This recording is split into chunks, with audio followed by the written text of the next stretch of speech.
એકદમ તટસ્થ. સાહેબ થ્રુઆઉટ જ્યારે છાત્રાલય થયું ત્યાં સુધી તટસ્થ રહીને હસતા જ રહે બસ. તુંય સત્ય નહીં, તુંય સત્ય નહીં, બધા જ મોટા. બંનેને વિશે ભાવફેરે થવા દીધો નહીં. બંનેને વિશે એવું જાનપણું નહીં આમ કેમ વર્તાવે છે. બંને પ્રભુના સેવકો છે, આપણે એમના સેવક છીએ. બંનેને લીડર તરીકે ગોઠવ્યા છે, મારે એમને સેવા કરવાની છે. એમને સ્વીકારવા એ મારી ભગવાન સ્વામિનારાયણ યોગી મહારાજની અદભુત સેવા છે. જ્યારે વ્યવહારમાં બધા ભેગા બનીને દોડીશું. ઘણા સેવકોની જરૂર છે આ વખતે, ઘણા સેવકોની. ગઈ વખતે સેવકો ખૂબ ખૂટ્યા. અને જેટલા સેવકો હતા બિચારા જ્ઞાની ને અજ્ઞાની મિશ્રિત હતા. જેટલા સેવકો હતા એ પોતાના બળથી જજુમતા હતા. ભગવાનના બળે જજુમવાનું છે. માનવીની બુદ્ધિ શક્તિ લિમિટેડ છે. હિટલરનું પ્લાનિંગ ગયું અને મુસોલિનીનું ગયું, સિકંદરનું ગયું અને સ્ટાલિન લાલિનનું ગયું. બધાના પ્લાનિંગ ગયા છે. રાવણનું ગયું અને કંસનું ગયું, બધાના ગયા. આપણે ભક્તિ કરવાયા છે. આપણે કર્મયોગને ભક્તિયોગમાં લય કરવો છે. એકલો કર્મયોગ ઝંઝાવતી છે. કર્મ સાથે જ્ઞાન અને ભક્તિનો સમન્વય એટલે આત્મીયતા છે. આનંદ જશે નહીં.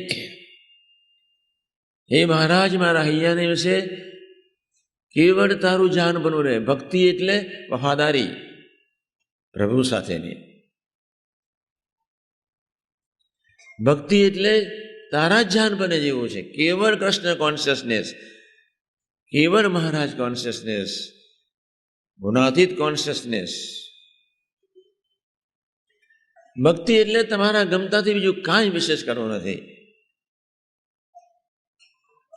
તમને તમારી ગમતી આત્મીયતાનું પોષણ મારા આત્માના અર્થે હું કર્યા જ કરો મારા મુક્તોની સાથે રહેવા છતાંય. ભગવાન સ્વામિનારાયણે સ્વરૂપાનંદ સ્વામીને કહ્યું, શ્રીયાદિક પંચવિષયનો સપનામાં સંકલ્પ નહીં, એવા સિદ્ધ સંતોને ભગવાન સ્વામિનારાયણે કહ્યું. ભગવાન સ્વરૂપાનંદ સ્વામી જ્યારે દાદા ખાચર મહારાજને, મહારાજ હૈયામાં શાંતિ થાય એવું કરો, દાદા ખાચરનો નરિયાનું ધ્યાન કરો, આત્મીય બનો,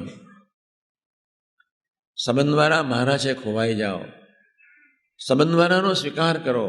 સંબંધવાળા ખૂબ મોટા છે, એમની સાથે બોલતા શીખો, એમની ખૂબ મર્યાદા રાખો, એમની સાથે વિવેકથી બોલો, કોઈ વિનયતાથી બોલો, કોઈ વિનમ્રતાથી, ભક્તિપૂર્ણ હૃદયથી સેવા કરવાની ભાવનાથી બોલો. મધ્ય 41 એટલે શું?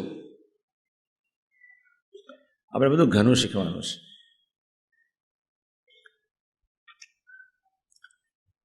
તમારે પોતાની રીતનું કરાવવા માટે બીજાને નિમિત્ત બનાવવા માટે પ્રયત્ન કરીએ.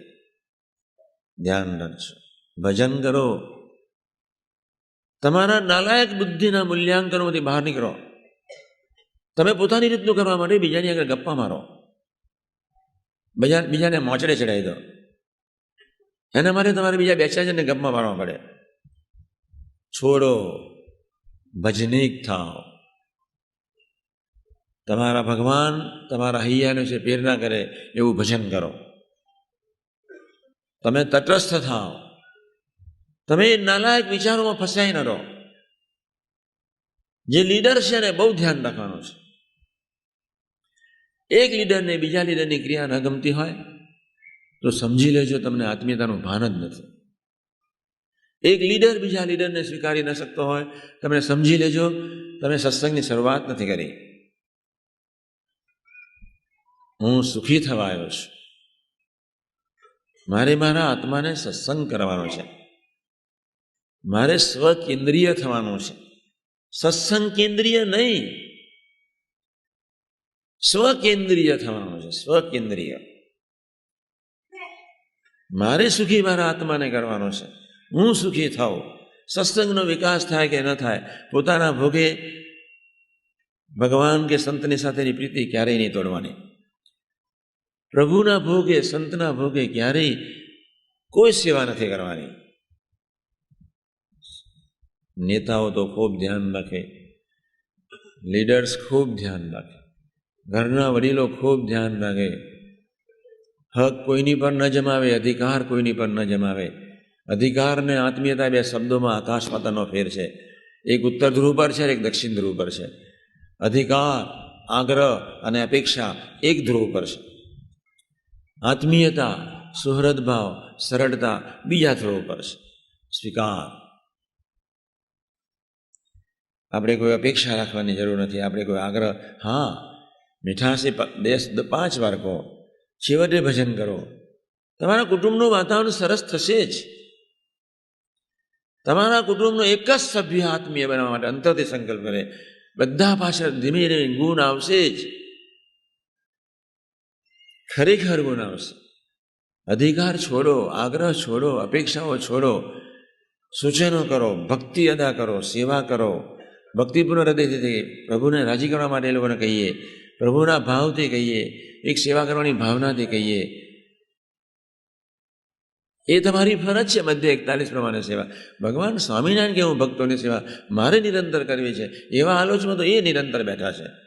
આપણે એવો આલોચ શા માટે ના રાખીએ?